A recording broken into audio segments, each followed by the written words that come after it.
Let's look at the Chagos Islands. I mean, you called that deal a complete surrender of It British is. territory. Why is this betrayal so critical, and what does it mean for Britain's place on the world stage?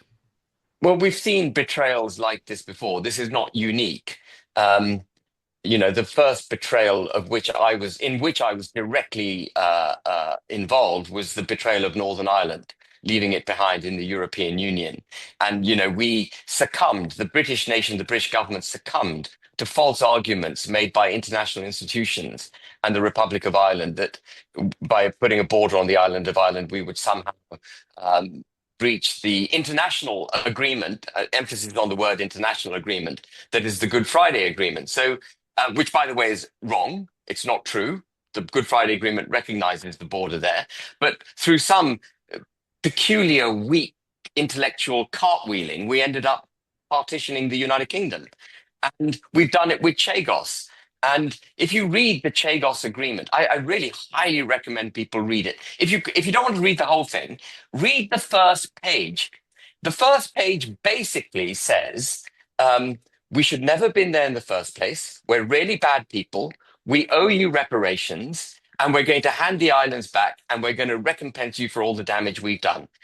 That's effectively the way the document is. The document is crafted. What's called the recitals to an agreement, the foundations of why this agreement was entered into, is a completely wrong admission from the British government that the Chagos Islands were wrongly ours, that they were rightly Mauritian, belonged to Mauritius, and that we had caused, huge damage to people across the world, as far as I could see in that document, and that reparations were due. And then, if you were then minded to read the rest of the document, you will see that there are no quid pro quos. We hand over the territory in Article 1 of that document. It's two lines, and Chagos becomes theirs. And then the rest of the document is all about the other things that we're going to do for them, looking after the islands, looking after the environment, paying them hundreds of millions of pounds over the next 100 years, making sure that we forewarn them if we're going to launch any military action from the islands, and so on and so forth. It's a complete capitulation. It's the kind of document that you would write if you were defeated in war. You were defeated in war and you were saying, right, okay, I give up.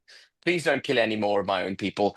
Have these islands back, and no shots were fired.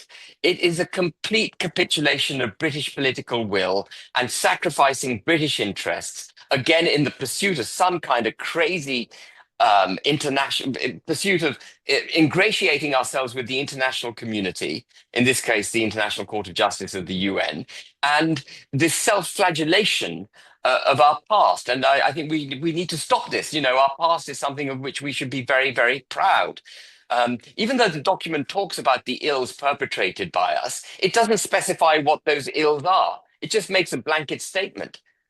You know, It's just, it's abominable. so what can people do? There is this sort of petition at the moment. It's not quite a done deal yet. What can people do? Well, we should sign the petition. I've written an article, which I hope will be published this morning on the subject, setting out what I've just mentioned to you.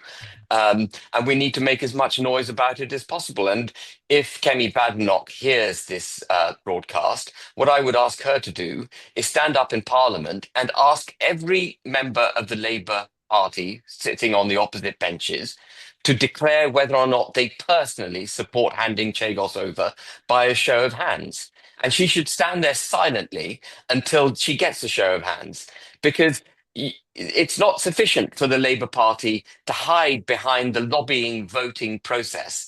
They need to be seen to be doing this to the detriment of the United Kingdom. They should be forced on camera to show that they are handing over British territory for no good reason to a foreign power. Yeah. Okay.